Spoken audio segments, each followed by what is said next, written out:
Hello po sa inyong lahat. Muling nagbabalik si TR Vlog. Tara maglinis ng bahay. So yun na nga, wala nang paligoy-ligoy pa atin nang simulan ang paglilinis para madali tayo matapos. Ang una ko nga palang ginawa ay punasan itong pinaglalagyan ng mga stuffed toys namin. Kasi dahil super alikabok na. Matagal na kasi hindi napupunasan tong mga to. Kasi nga, sinusumpong ako ng katamaran. Tapos ko na nga pala din napunasan yung nasa ibaba. Pati nga rin itong second layer tapos ko na rin napunasan. Kaya naman lumipat ako sa ikatlong palapag. Sinama ko na nga rin palang punasan itong pinaglalagyan ng wifi namin. At yun na nga tapos ko na pala napunasan kaya pinagbabalik ko na yung karga nito. Fast forward, ito na pala yung napunasan ko. Ang dating malikabok, ngayon malinis na naman. At yun na nga, lumipat na nga ako dito sa may mga pictures namin. Kasi mga maalikabok na rin. Dinahandahan ko nga ang pagpunas dito kasi baka mahulog. Malalagot pa tayo, di ba? Ito nga pala yung mga pictures namin magkakapatid at family pictures. Fast forward na nga din pala. Tapos ko na din pala punasan yung mga pictures. Kaya lumipat na ako dito sa mga speaker. Kasi pupunasan ko din ito. Binaba ko nga pala yung figurines dyan. Kasi pupunasan ko rin.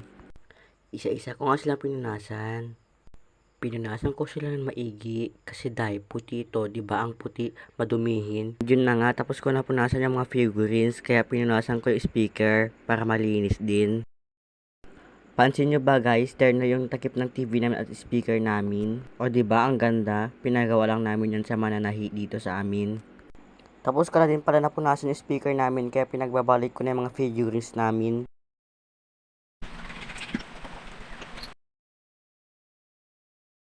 Pagkatapos ko nga nilagay yung mga figurines namin sa dating pwesto nila, ibinaba ko naman itong isang speaker namin para punasan. Inuuna ko nga pala itong malaking speaker namin na punasan bago yung maliit na speaker namin. Pagkatapos sa ibabaw, sa loob naman, para hindi unfair, di ba? Story time muna nga pala tayo mga maki. Kung bakit ko nga ba tinigil yung pag-vlog ko. So yun na nga, sisimulan ko na ba? Sige, number 1 problem. Yung quality ng phone ko, pangit kasi yung quality ng phone ko and yung camera niya, pangit din kasi. Kaya nahihiya ko kasi baka pangit yung kalabasan ng binivideo ko. Malabo kasi yung camera ko. And number 2, storage palagi ang cellphone ko. Alam mo ba yung parang gusto mo mag-vlog pero yung phone mo nakikisabay yung storage niya. Yun ang number 2 problem ko. Number 3 problem, yung hindi ka pa ready mag-vlog tapos mahihiya ka pa, ganun. Ayun lang naman yung problema ko, bakit ko tinigil yung pag-vlog ko. Fast forward, tapos na pala ako nagpunas ng mga speaker, kaya dito naman ako sa upuan. Bago nga pala ako magpupunas, nagwalis-walis nga muna ako para matanggal yung mga alikabok. Pagkatapos ko nga nagwalis, nagsimula naman na ako magpunas. Tinanggal ko nga din pala yung mga una ng upuan namin para hindi maalikabukan. At yun na nga, nagsimula na ako magpunas. Hay, kapagod maglinis.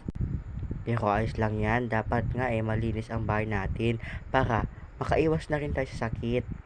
Sabi nga nila, ang malinis na bahay, makakakilos ka ng maayos. At higit pa sa lahat, may malalanghap ka na pinaka-fresh na hangin. Yun no? Tapos ko na napunasan ng 2 upuan.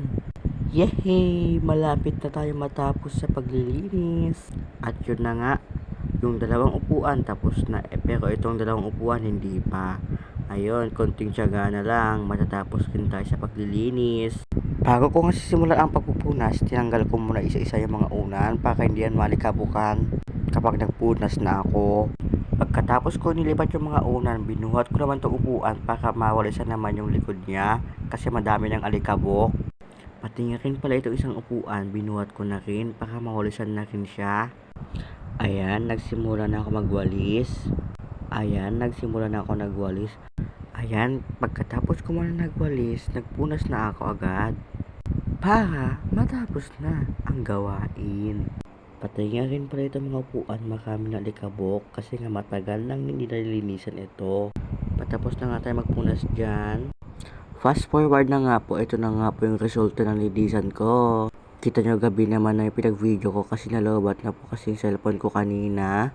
Malinis na ng bahay. Bye bye po. Thank you po sa panonood.